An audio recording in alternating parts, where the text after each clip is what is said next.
internet problems.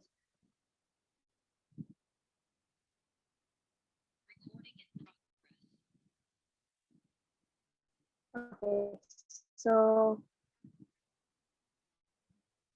today, and basically we're going to be focusing on the anterior abdominal wall mainly. And in the anterior abdominal wall, we're going to be talking about only the important things. So, can you hear me? Yeah, we can hear.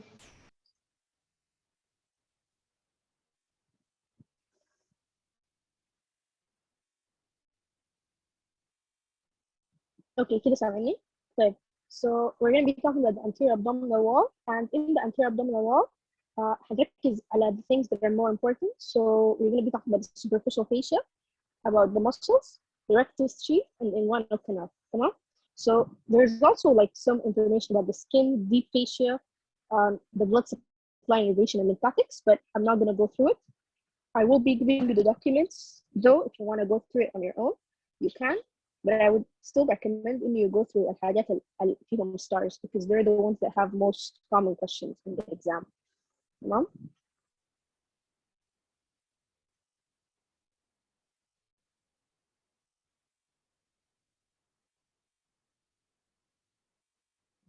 Okay. So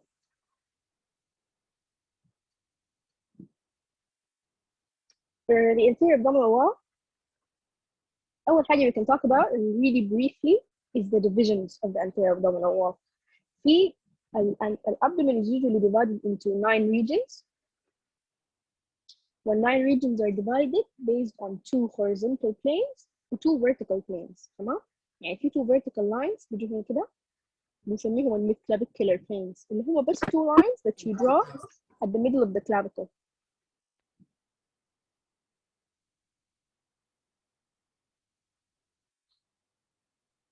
تمام؟ And في تاني 2 other planes that are horizontal. One of the horizontal planes there you're supposed to know them. في 2 planes. واحد اسمه transverse أو الhorizontal plane. واحد اسمه intertubercular plane. وواحد اسمه transpyloric plane. تمام؟ يلا intertubercular plane is the one that's at the bottom ده. And it crosses between the tubercles of the iliac crest. So it's at the level of L5. في تاني a transpyloric plane which crosses the pylorus of the stomach. And it's called transpyloric L1. تمام؟ فيلا those 2 planes are important in the الامتحان. Like sometimes they would mention إنه something crosses the transpyloric plane وكده and they'd ask you for the level. So الأهم منهم الاثنين transpyloric plane. تمام؟ So this one's important.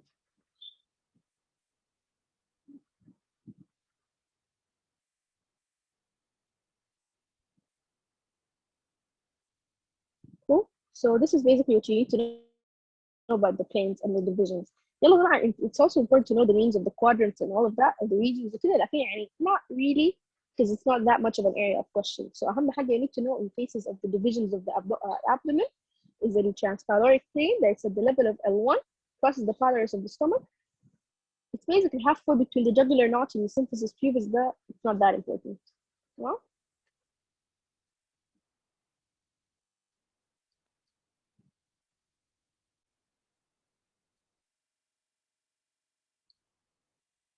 طيب. Another division, which is basically a quadrant division, which is divided into 4 parts.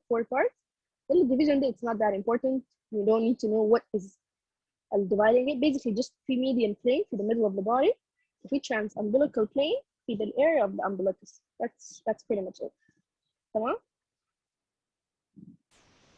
في skin of the abdomen. يلا skin, as I said, it's not that important. It's very rarely asked about, so we're not gonna cover it. اللي هو basically blood supply of the skin of the abdomen with venous drainage of the skin. ما علينا. هنركز أكتر حاجة على superficial fascia. Okay? So the superficial fascia. مرام. Yes. معلش تزوم in شوية لأن الخط صغير. Oh, of course, sure. Sorry. The superficial fascia اللي هي فيها 2 layers. تمام؟ يلا above the umbilicus it's one layer. So above it's usually one layer, single layer. لكن below the umbilicus it becomes two layers. Reality, you're supposed to know these two layers and you're supposed to layers which, تمام? So superficial fascia. طيب هنتكلم عنها in details بس. So when it becomes two layers, اللي هو below the umbilicus, a superficial fascia would divide into two layers, in a superficial fatty layer with deep membranous layer. تمام؟ يلا, a superficial fatty layer, its other name is Camper's fascia, while a deep membranous layer is called Scarpa's fascia. تمام?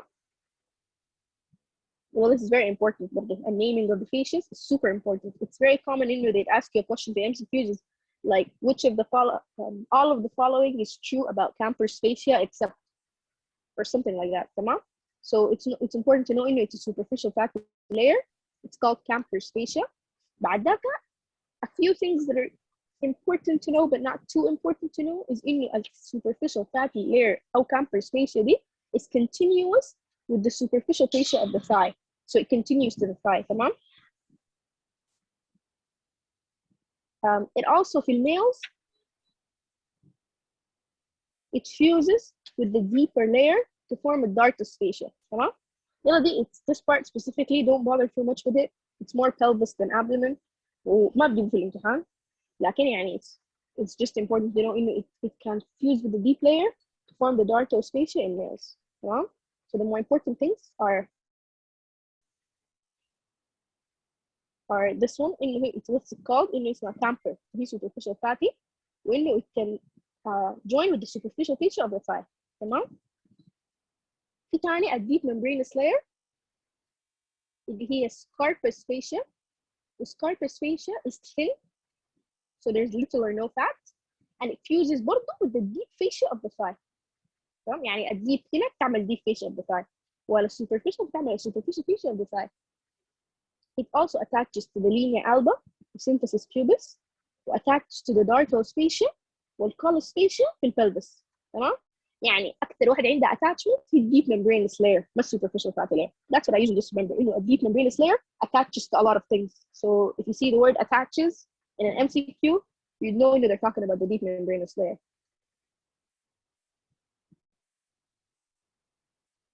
تمام يا جماعة؟ يلا, I'll repeat again سريع. in a superficial fatty layer, which is called Camper's fascia, وفي deep membranous layer, which is called Scarpa's fascia. وأهم حاجة تعرف إنه they continue with the thigh. So a superficial fatty layer continues with the superficial fascia of the thigh, while a deep membranous continues with the deep fascia of the thigh. تمام? And another thing that's important is to know in Scarpa's fascia and Camper's fascia are both superficial fascia. They are not deep fascia. تمام؟ يعني هما الاثنين السوبرفيشال فيشيا حقت الابدومين قسم للاثنين دول هما ما ديب فيشيا. تمام؟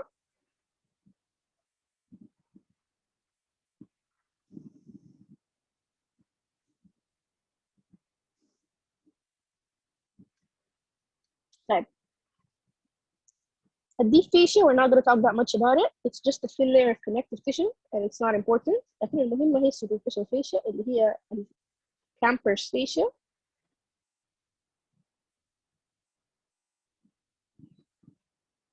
اللي هي Camper's fascia اللي هي superficial fatty layer, وفي membranous layer اللي هي below it which attaches to the linea alba. تمام؟ دول الاثنين مهمين.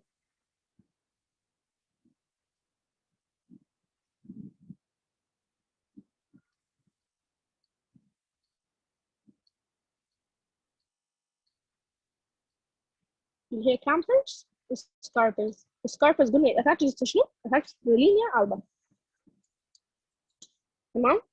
Any questions?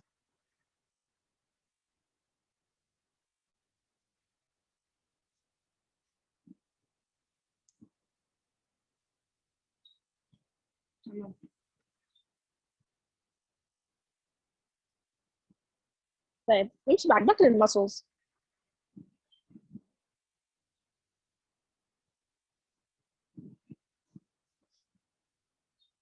طيب, المسلز obviously in each muscle هتلقوا الاوريجن والinsertion والaction والinnervation والكلام ده كله.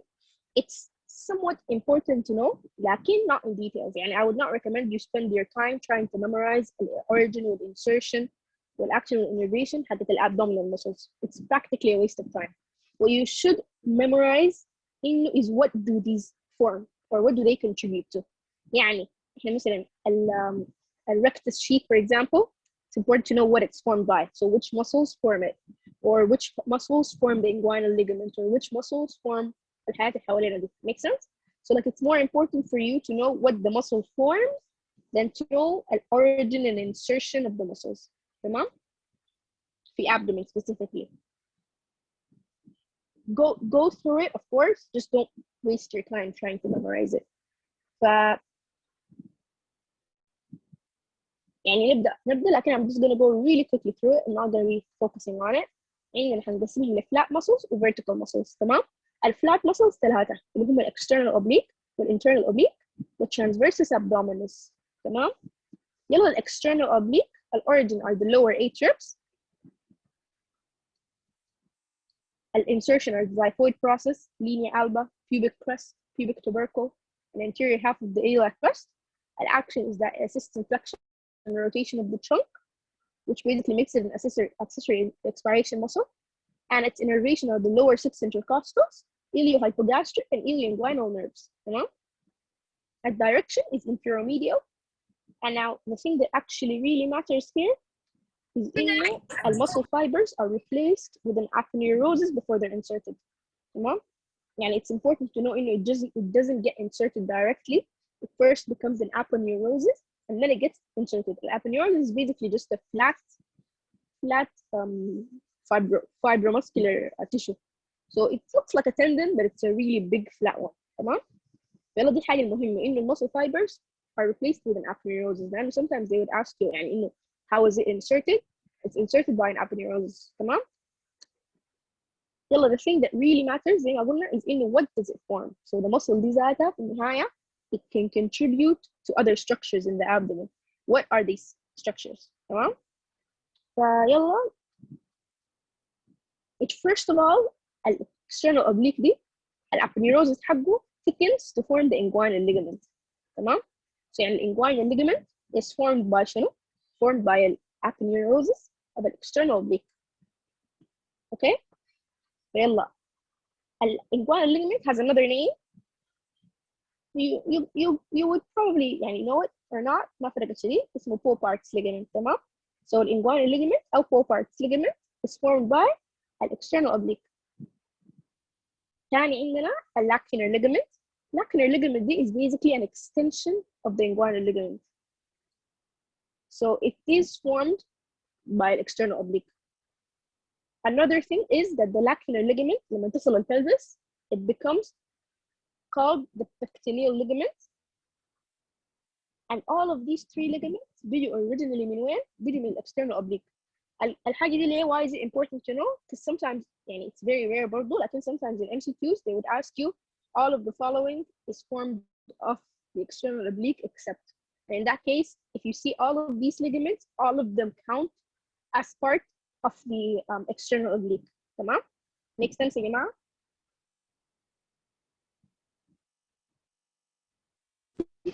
ممكن تقولي؟ Okay, let me repeat. طيب يلا احنا قلنا انه اهم حاجه في الابدومين او اهم حاجه في المسلز في الابدومين is not to talk about the origin, insertion, action, and innervation. It's more important to talk about what it contributes to. يعني المسل دي eventually forms what other structures. So external oblique ذاتها بتمشي تعمل aponeurosis or aponeurosis حقها ده بتاع insertion, right? So this aponeurosis before it inserts it thickens or it loops around itself forming an inguinal ligament. تمام؟ So it forms the inguinal ligament B1. الinguinal ligament دي ذاتها extends and becomes the lacunar ligament. And then after that, the lacunar ligament دي ذاتها becomes a pectineal ligament. تمام؟ يعني all three ligaments there they originate from the external oblique muscle. تمام؟ يعني لو جاك question قال لك which of the following is not يعني not a structure formed of the external oblique inguinal ligament to lacteal ligament to pectineal ligament all count.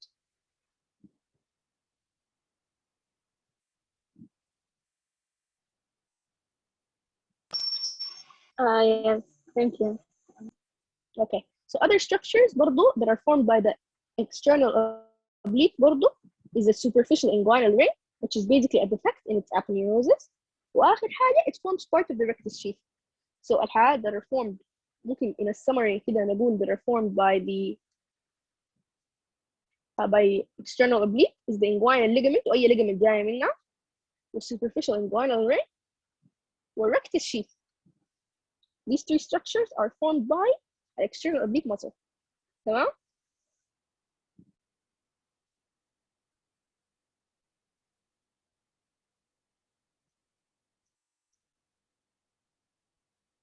طيب في تاني يلا internal oblique muscle. Internal oblique برضه origin insertion action innervation we're not going to be going too much about it. الفرق بينه وبين الثانية external is that it runs superior medially and it's basically almost بالمقلوب يعني.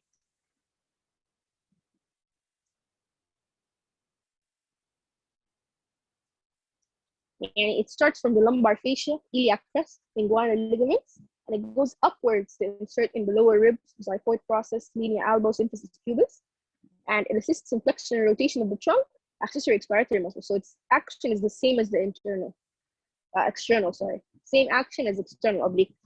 الانرفيشن حقته برضه نفس external oblique, so lower 6 thoracic nerves, iliac hypogastric nerve, iliac inguinal nerve.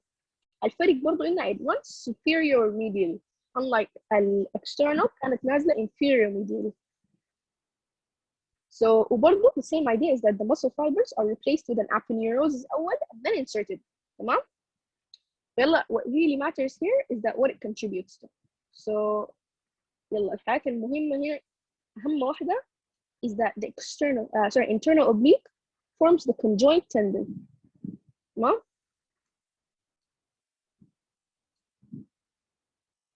So it forms this thing known as the conjoined tendon.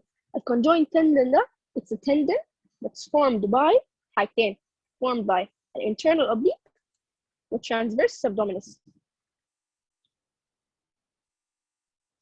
هيلاقينا اللي قدام تاني لكن مهمة بس انتوا عارفين الconjoined tendon ده is formed by internal oblique with transverse abdominis. ثاني عندنا cremasteric muscle and fascia اللي هي muscle في pelvis. Cremasteric muscle and fascia are both formed by the internal oblique muscle. واخر حاجه الrectus sheath. تمام؟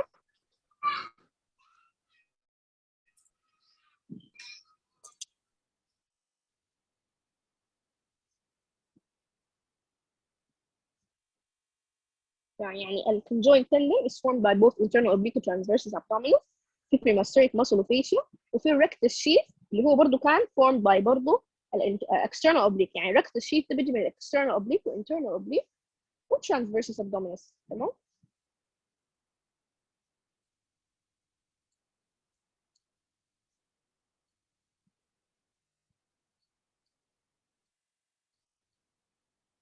طيب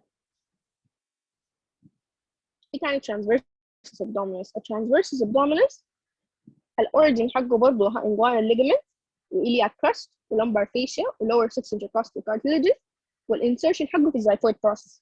الأكشن is that it compresses the abdominal content, الinnervation lower 6 intercostals iliac hypogastric وiliac inguinal. وبرضه ما مهم شديد so a transversus abdominis اللي بيهمنا he contributes to شنو؟ and it contributes to حاجتين بس الconjoined tendon والrectus sheath. So it's kind of like the other ones. It forms a conjoined tendon مع internal oblique which forms the rectus sheath مع internal oblique والexternal oblique. تمام؟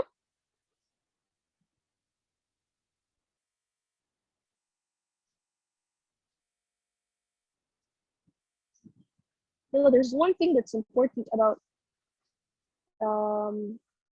a transversus abdominis is إنه في حاجة جواها اسمها transversalis fascia أو fascia transversalis. So right below the transversus abdominis muscle في fascia اسمها transversalis fascia أو fascia transversalis. يلا الفاشيا دي it's very important لأنه it lines it's basically a layer of deep fascia that lines the abdominal cavity. It contributes to حاجات كثيرة شديد. So it contributes to the deep inguinal ring. It contributes to the internal spermatic fascia guide in spermatic cord. it contributes to the femoral sheath في lower limb. It also contributes to the rectus sheath. تمام؟ يعني fascia transversalis برضه it's important to know إنه it contributes to the deep inguinal ring. ودي أهم حاجة فيهم.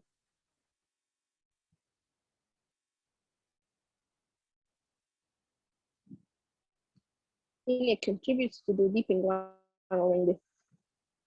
It's very important to know that fascia transversalis is the one that forms the deep inguinal ring من المسل ذات نفسها. تمام؟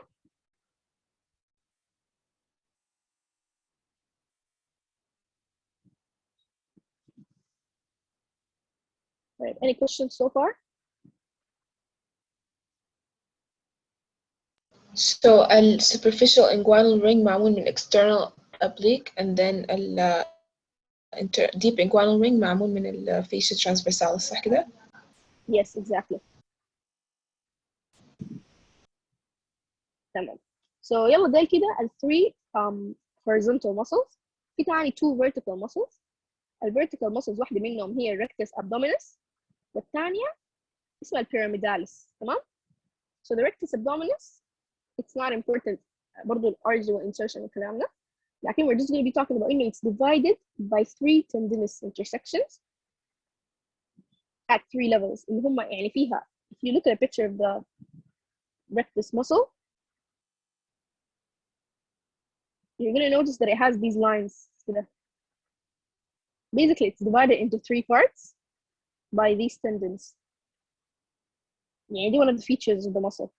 يعني حاجة about it is that it's covered by a rectus sheath. So the most important thing to know about it is the rectus sheath itself. تمام؟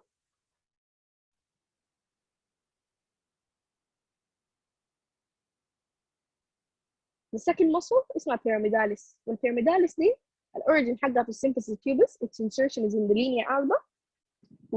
It tenses the linea alba, that's its action.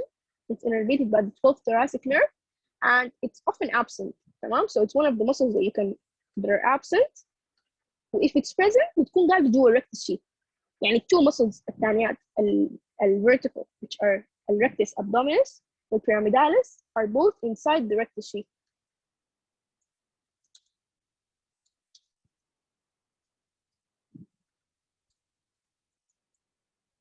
There are 3 muscles that are found inside the rectus sheath. الpyramidalis specifically ممكن تكون absent. تمام؟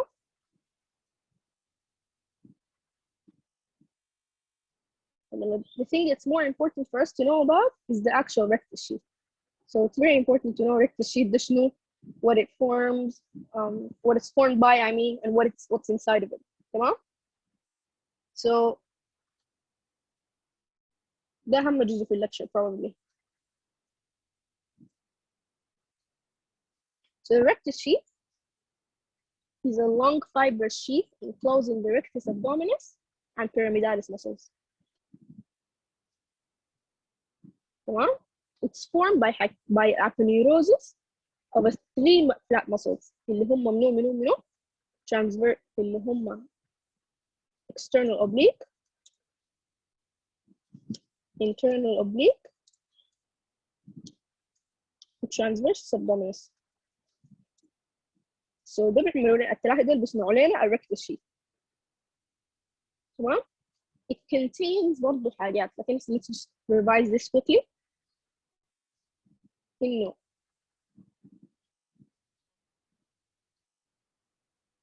it's a long fibrous sheath enclosing the rectus abdominis and pyramidalis muscles. It's formed by aponeurosis of 3 flat muscles اللي هم external oblique, internal oblique, transversus abdominis. يلا بعد ذاك نجي للcontents. الcontents حقته فيه anterior rami of the lower 6 intercostal nerves. So فيه lower 6 intercostal nerves وفيه superior and inferior epigastric vessels. تمام؟ يعني فيه حاجتين lower 6 thoracic nerves وفيه superior and inferior epigastric vessels بيكونوا ماشيين في الريكتس شيت ذاته. تمام؟ يعني الcontent is not just المسل. في المسل وفي thoracic nerves وفي الانفيريور والسوبيريور والانفيريور epigastric vessels. يعني technically if this is the rectus sheath جواه هيكون في lower 6 thoracic nerves معاهم السوبيريور والانفيريور epigastric vessels ومعاهم المصلين اللي هم الريكتس abdominis والبيراميداليس. تمام so far؟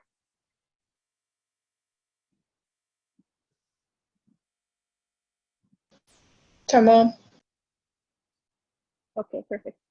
طيب يلا there's something that's very important about erector sheath ذاته إنه erector sheath is also different at 3 levels. يعني ما it's not the same in every level. ف it's considered at 3 levels. Above the costal margin, so up here is one level. The second level, which is here, between the costal margin لحد ال midpoint between the umbilicus and the symphysis pubis. And then the third area, which is below الحتة دي. تمام؟ يعني احنا بنرسم خط بين الامبليكس والسيمفيسيس بيوبس في الفوقه وفي تحته. تمام؟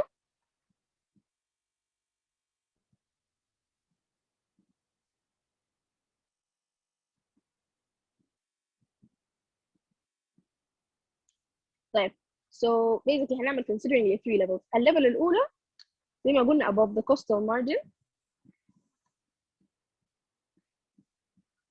What happens is that the anterior wall is the external oblique aponeurosis while posterior wall is the thoracic wall. تمام؟ يعني posterior wall مع abdominal wall thoracic. يلا دي ما نشتغل بها كثير. اللي بنشتغل بها هم الاثنين الثانيات اللي هي between the costal margin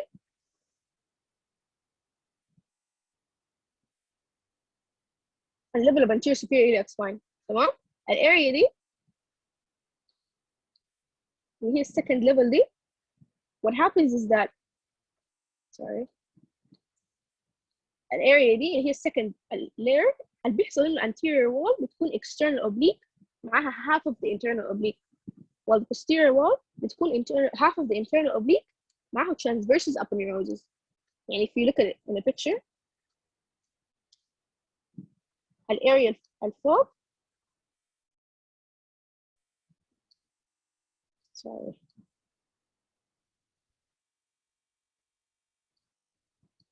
as you can see هنا internal oblique splits into two. نص بيمشي anteriorly ونص بيمشي posteriorly while the external oblique بتكون anteriorly والinternal oblique بتكون interiorly. تمام؟ make sense يا جماعة؟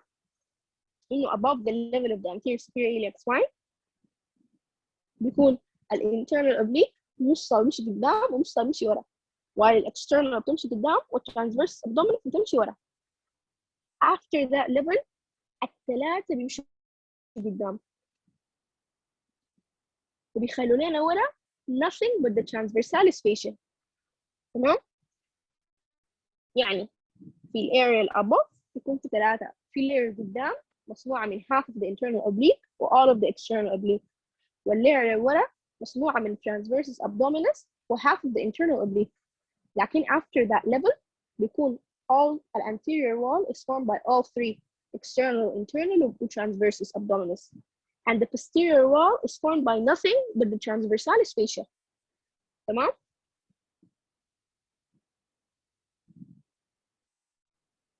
يلا الاريا اللي بيحصل فيها الترانزيشن انه يعني هنا كان في aponeurosis وهنا فجأة بقى posteriorly ما في aponeurosis في بس transversalis fascia بنسميه الاركيويت لاين.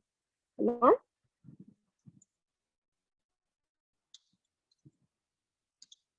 so this area اللي بيحصل فيها transitioning from posteriorly ل anteriorly بنسميه arcuate line.